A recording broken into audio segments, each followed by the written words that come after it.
When we do a change, leaders make a colossal mistake, and the mistake is this. They talk too much.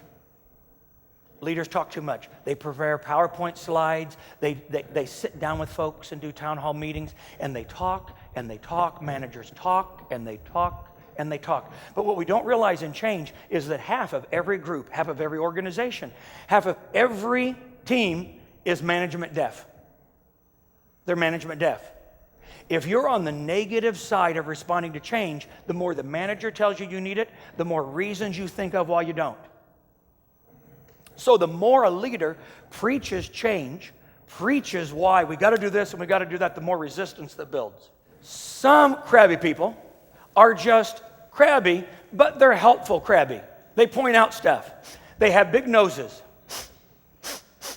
And they smell the stink in anything.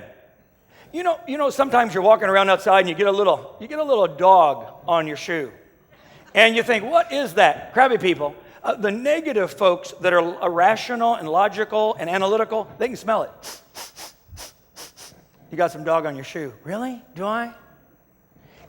Any new idea that comes out in any organization has got a little dog on it, right?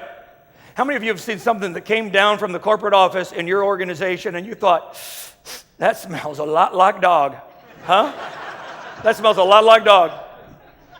The beautiful thing about people who are negative but they're analytical is they say, that's wrong, and that's wrong, and that's wrong, and that's wrong. And they provide wonderful help to us.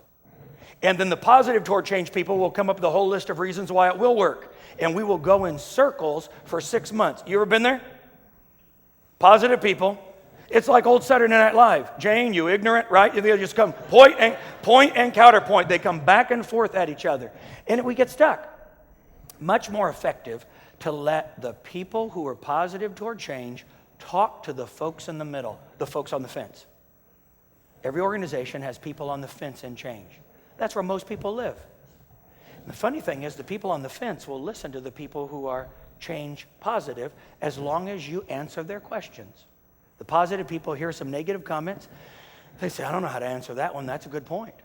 And if the leaders aren't answering their questions and feeding them information about the negative things they're hearing, the change process stops. But if leaders are listening to what their positive people are hearing and giving them information and answers, then those positive people can go back to the folks on the fence with new information, and they slowly sell the change process. Leaders don't sell change. Leaders train salespeople to make change. It's one of the most colossal mistakes leaders make. They talk too much.